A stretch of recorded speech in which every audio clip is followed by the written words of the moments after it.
तो जैसा कि आपको पता है CA इंटर नवंबर 2023 एग्जाम में सिर्फ और सिर्फ 7 दिन है और लगातार बच्चों के कॉल्स मैसेज आ रहे हैं, सर डर लग रहा है, समझ नहीं आ रहा कैसे होगा, समझ नहीं आ रहा कैसे रिवीजन करें, पढ़ाई नहीं हो रही, एंजाइटी हो रही है, स्ट्रेस हो रहा है, कुछ तो बताओ, कुछ तो करो।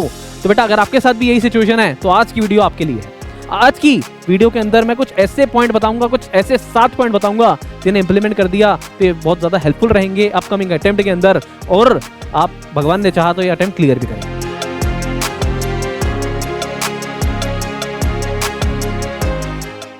चलिए शुरू करते हैं फिर आज की वीडियो को without wasting any time. Copy pen लेके जरूर बैठना, पॉइंट्स को नोट डाउन जरूर करना अगर चाहते हो नवंबर 2023 अटेम्प्ट में अच्छे नंबर से पास होना और इन 7 दिनों के अंदर अच्छे से आपका सब कुछ हो जाए। इसलिए तो first point is don't give up but give up. Sir कैसी कैसी बातें कर रहे हो, don't give up but give up? अरे बेटा डोंट गिव अप का मतलब है, देखो इतने दूर आ गए हो, सिर्फ और सिर्फ 7 दिन एग्जाम में है, अब गिव अप करने की जरूरत नहीं है। वरना मेरे को पता है आपके दिमाग में चल रहा है कि सर छोड़ो, नवंबर 2023 मई 24 के अंदर न्यू स्कीम आएगी, वहां पर देख लेंगे न्यू स्कीम, इसी बहाने पता लग जाएगा न्यू स्कीम में क्या है, क्या चेंजेस हैं। बेटा बिल्कुल भी ऐसा करने की जरूरत नहीं है, बहुत दूर आ चुके हो, अब ये 7 दिन बहुत अच्छे से पढ़ाई कर लो, गिव अप करने की कोई भी जरूरत नहीं है, अपना बेस्ट शॉट दे दो। आपने जितना करा है बहुत अच्छा करा है, अब पास में जाके कुछ कर नहीं सकते बट प्रेजेंट आपके हाथ में है, तो ये 7 दिन आपके हाथ में है, जी लो अच्छे से, पढ़ लो अच्छे से, ताकि बाद में ये रिग्रेट ना रहे अगर वो 7 दिन पढ़ लेता ना तो शायद मेरा क्लियर हो जाता। ये बिल्कुल आपके दिमाग में बाद में ना आए जब रिजल्ट आए तो गिव अप नहीं करना है। बट गिव अप का मतलब है कि इस समय आप नया पढ़ना बिल्कुल बंद कर दो। मेरे को पता है बहुत सारे जने आपको बोल चुके होंगे बट तब भी आप नहीं मान रहे हो, बट ये आखिरी वीडियो है, इसके बाद आपको कोई ये ना बोले कि इसके बाद आप पढ़ना बंद कर दे। अब इसके बाद बिल्कुल पढ़ना बंद कर दो, आपका 70-80% सिलेबस हो गया है, इतना बहुत है आपके पास होने के लिए, इवन एग्जामिशन लाने के लिए। जी हाँ, अगर आपका 60%, 70%, 80% सिलेबस हो गया ना तो मोर देन इनफ है, इसी के तहत आप पास हो सकते हैं, एग्जामिशन तक ला सकते हैं। इसी को अच्छा कर लो, नया पढ़ने की कोई भी जरूरत नहीं है। हम नया पढ़ोगे उतना ज्यादा आप अपने पास होने के टारगेट से दूर होते जाओगे, तो नया पढ़ना बिल्कुल बंद कर दो। अपने आप से वादा कर लो कि अब कुछ नया नहीं पढ़ूंगा, कुछ भी नया नहीं पढ़ूंगा, बिलीव मी। हाँ जी, तो नया नहीं पढ़ना है। अब कोई बच्चा कहेगा सर मेरा तो हुआ ही 30-40% सिलेबस है, तो बेटा अगर 30-40% सिलेबस हुआ है तो उसका केस ही डिफिकल्ट है, उसका केस ही दूसरा है, वहां पर उसे पढ़ना पड़ेगा। बट आपका 60%, 70% से 80% कोर्स हो गया है तो यहाँ पर पढ़ना छोड़ सकते हो। मेरे को पता है मैक्सिमम बच्चे ऐसे ही हैं जिनका 70-80% कोर्स हो गया है। ठीक है जी, तो don't give up but give up. अपने आप को अभी गिव अप मत करना, अगर अभी तक गिव अप नहीं करा है तो आगे भी गिव अप मत करो। उसके बाद लास्ट 7 डेज के अंदर कोर रिवीजन करनी है, सिस्टमेटिक रिवीजन करनी है। मतलब सर अब ऐसा नहीं चलेगा बेटा, आप रिवीजन, सब कहते हैं रिवीजन करो, हम भी कहेंगे रिवीजन करो, मैं भी कहूंगा रिवीजन करो, बट रिवीजन कैसे करनी है? रिवीजन ऐसा नहीं है कि यार जो मन करा उठा के पढ़ लिया। For example investment accounting revise कर लिया, फिर हायर परचेज रिवाइज कर लिया, अकाउंटिंग स्टैंडर्ड कर लिया, इंटरप्रिटेशन कर लिया, जनरल क्लॉज नहीं। एक स्ट्रेटेजिक रिवीजन होनी चाहिए, मतलब कि जो नहीं आता है उसी को रिवाइज करो। आपको पता है ये वाला टॉपिक इंपॉर्टेंट है बट मेरी इस पर पकड़ अच्छी नहीं है, मेरे नंबर कट रहे हैं, तो बार बार इसको रिवाइज करो। बट कोई टॉपिक आता है इंपॉर्टेंट है तो ठीक है, एक बार रिवाइज कर लिया, अब ठीक है उसे टाइमली बेसिस पे रिवीजन कर लेना। बट ये नहीं है कि जो टॉपिक आता है उसी को बार बार लूप पे रिवाइज करे जा रहे हो, बिल्कुल ऐसा नहीं करना है। बहुत तरीके से आपको इस समय रिवीजन करने की जरूरत है, टाइम बहुत कम है, तो यहाँ पर कोर रिवीजन, स्ट्रेटेजिक रिवीजन करनी पड़ेगी।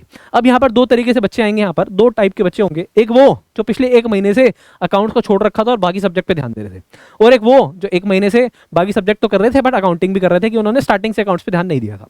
तो जिन्होंने अकाउंट्स को 1 महीने से छोड़ रखा था तो वो तो बेटा इन 7 दिनों के अंदर एटलीस्ट कम से कम 5 दिन अपने पूरे के पूरे देना अपने अकाउंट्स की रिवीजन को।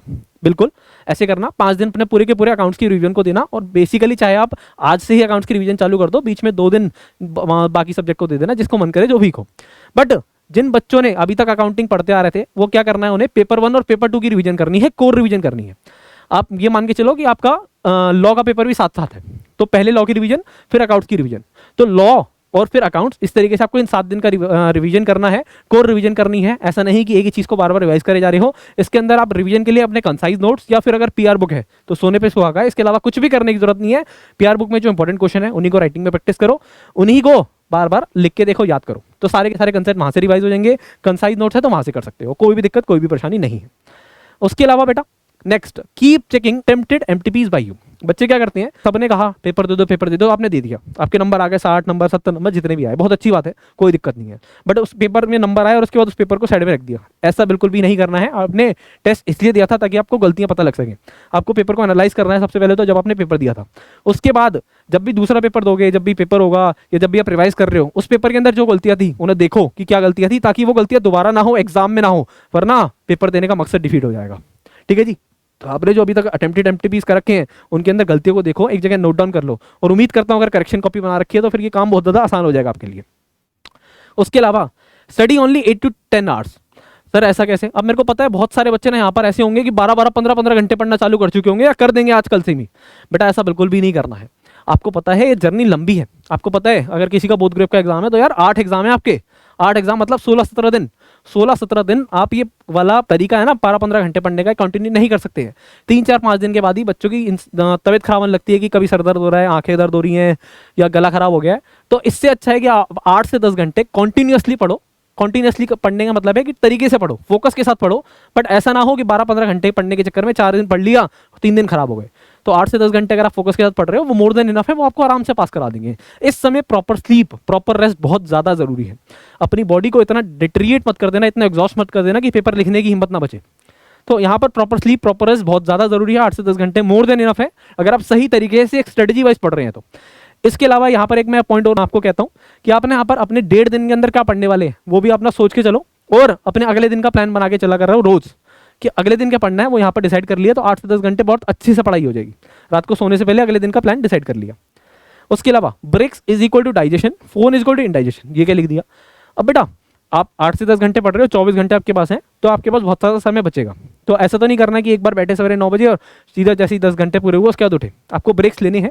ब्रेक्स बहुत ज़्यादा ज़रूरी है। आप देखो ना, आप क्या करते हो, खाना खाते हो, खाना खाने के बाद उसके बाद ब्रेक देते हो ना, बहुत 3-4 घंटे 5 घंटे कुछ नहीं खाते हो तो वो खाना डाइजेस्ट हो जाता है। अब वैसे ही पढ़ाई के साथ है, आपने पढ़ा 2-3 घंटे पढ़ लिए, 2-3 घंटे पढ़ने के बाद रिलैक्स करो, आधा घंटा कुछ मत पढ़ो। अब आधे घंटे के अंदर आपने जो इतना सारा कंटेंट दिमाग में डाला है वो उसको डाइजेस्ट भी तो होना है। आपको ब्रेक्स के अंदर क्या करना है, ब्रेक्स के अंदर फ़ोन को नहीं उठाना है, फ़ोन को बिल्कुल नहीं उठाना है, उसको साइड कर दो। आपने जो पढ़ा है, जैसे फॉर एग्जांपल मैंने इन्वेस्टमेंट डिवाइस करा, तो इन्वेस्टमेंट के अंदर मैंने देखा यार 7 कंसेप्ट हैं, तो उन 7 कंसेप्ट को मैं दिमाग में रिपीट करूंगा लूप पे, और जहां कंसेप्ट में अटकूंगा मैं समझ जाऊंगा यार यहाँ पर मेरा वीक है, इसको जाके मैं दोबारा खोल के देख लूंगा। तो ब्रेक्स के अंदर इस तरीके से अगर आप यूटिलाइज करते हो, इस तरीके से रिवीजन करते हो ना, यानी कि आपके दिमाग में चैप्टर बाय चैप्टर रिवाइज कर रहे हो, तो बहुत अच्छा रहेगा और पेपर में बहुत ज़्यादा हेल्प रहेगी। सारे के सारे कंसेप्ट प्रोविजन एकदम यहाँ पर याद होंगे, यहाँ पर कोई भी दिक्कत परेशानी नहीं आएगी। Phone is equal to indigestion क्यों बोला? क्योंकि बेटा आप यहाँ पर अभी 4-5 घंटे पढ़ के आ रहे हो, 3 घंटे पढ़ के आ रहे हो, और उसके बाद आपने हाथ का फ़ोन खोल लिया कि ब्रेक लेना है। अब बेटा ये वाला जो पढ़ा था वो भी दिमाग में है और फ़ोन चला रहे हो तो उसका कंटेंट भी दिमाग में जा रहा है। तो दिमाग को आपको डाइजेस्ट करने का, जो आपने कंटेंट कंज्यूम करा था उसे डाइजेस्ट करने का टाइम कहाँ मिला?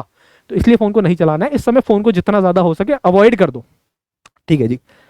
उसके अलावा faith on teacher is very important. मैं ये नहीं कह रहा कि मेरे पे फेथ करो या किसी पे फेथ करो, faith on teacher is very important. अब आप कहीं ना कहीं से तो पढ़ रहे थे, कहीं ना कहीं से पढ़ रहे थे, तो जहाँ पर से भी पढ़ रहे थे आप, तो उनके नोट्स आपने बनवाए होंगे, आपने नोट डाउन करे होंगे, उन्हीं के नोट्स पे आप स्टिक रहिए। इस समय क्या होगा, इस समय ना सारे के सारे कोचिंग इंस्टीट्यूट, सारे के सारे फैकल्टीज अपने अपने नोट्स प्रोवाइड करेंगे टेलीग्राम चैनल्स पे और डिफरेंट जगह पे। आपको ऐसा नहीं करना है। इस समय क्या होगा, बच्चे सोचेंगे यार उस वाले फलाना इंस्टीट्यूट से रैंक आती है तो चलो मैं उसके नोट्स पढ़ता हूँ, वो नोट्स बहुत अच्छे होंगे। ऐसा कुछ नहीं है। आपने जो नोट्स बना रखे हैं, आप जिससे पढ़ रहे हैं उससे ही आप पास हो सकते हैं, उसी से रैंक आ सकती है। अब ये वही बात है, एक लाइन को 4 तरीके से 4 जगहों से पढ़ना, तो उससे दिमाग कंफ्यूज हो जाएगा और जो पढ़ रखा है वो भी भूल जाओगे। तो एक जगह से नोट्स पढ़ने, आपने कहीं से जहाँ से कोचिंग ले रखी थी तो वहाँ के नोट्स, नहीं ले रखी थी तो आपने खुद के नोट्स बनाए होंगे, वरना परफेक्ट रिवीजन बुक या कंसाइज नोट्स, एक नोट्स पे स्टिक रहना है जिसके भी पसंद आ रहे हैं, जहाँ से भी पढ़ा था स्टार्टिंग से, ऐसा नहीं एंड टाइम पे चेंज कर दोगे, ठीक है जी। तो वो faith on teacher is very important. इस समय बच्चे बहुत ज़्यादा गलती करते हैं यहाँ पर, डिफरेंट रिफ्रेशर्स, डिफरेंट नोट्स उठा लेते हैं क्योंकि डिफरेंट अवेलेबल रहते हैं। तो ऐसा नहीं करना है, अवेलेबल है, बहुत बढ़िया नोट्स है, कोई दिक्कत नहीं है, बट मेरे notes is the best for me, बस खत्म। उसके अलावा keep exercise, meditation and manifestation. इस समय बहुत सारे बच्चे क्या करेंगे, प्रेशर में आके एंजाइटी फील हो रही है, एक्सरसाइज करना छोड़ देंगे, पूरे साल से एक्सरसाइज कर रहे थे छोड़ देंगे। ऐसा नहीं करना। इस समय आपको फिट एंड हेल्दी रहना बहुत ज़्यादा जरूरी है। आपने स्टार्टिंग से नहीं करी थी बट इस समय करो, इस समय आप स्ट्रेचिंग करो, ब्रेक्स के अंदर उठो, खाली मत बैठो, खाली मत बैठो, आप एक्सरसाइज कर सकते हो, स्ट्रेचिंग कर सकते हो, थोड़ी जॉगिंग कराए बाहर जाके पार्क में, इस तरीके से मेडिटेशन होना बहुत ज़्यादा जरूरी है। स्टार्टिंग से कर रहे थे, इस समय छोड़ दी, ऐसा बिल्कुल नहीं चलेगा। बिल्कुल स्ट्रेस फ्री रहना है। 7 दिन क्रूशियल टाइम है बहुत ज़्यादा, और यहाँ पर आपको एक एक मिनट, एक एक सेकंड कीमती है। वो कब यूज़ कर पाओगे, जब आपका दिमाग शांत रहेगा। तो मेडिटेशन बहुत ज़्यादा जरूरी है। मैनिफेस्टेशन बोले तो क्या, मैनिफेस्टेशन बोले तो पॉजिटिव, पॉजिटिव अपने आप से पॉजिटिव रहना हमेशा, अपने आप को यस आई कैन, और इसी बार होगा नवंबर 23 में अगर एक भी बच्चा पास होगा तो मेरा नाम जरूर होगा, ऐसा अपने आप से बोलना है। तो डेफिनेटली ये सारे के सारे पॉइंट अगर आप भरोसा करते हो मेरे पे, तो ये सारे के सारे पॉइंट अगर आप इंप्लीमेंट करते हो तो डेफिनेटली ये नवंबर 2023 अटेम्प्ट में आप क्लियर होंगे, और मैं उम्मीद करता हूं कि आप क्लियर होंगे। और अगर ये वीडियो अच्छी लगी हो तो लाइक करिएगा, दोस्तों के साथ ज़्यादा से ज़्यादा शेयर करिएगा, और मैनिफेस्टेशन के लिए कमेंट के अंदर लिख के जाइएगा कि यस नवंबर 2023 एग्जाम में क्लियर करके दिखाऊंगा। तो चलिए मिलते हैं नेक्स्ट वीडियो में, तब तक के लिए good bye, all the best, bye bye, take care, जय श्री राम।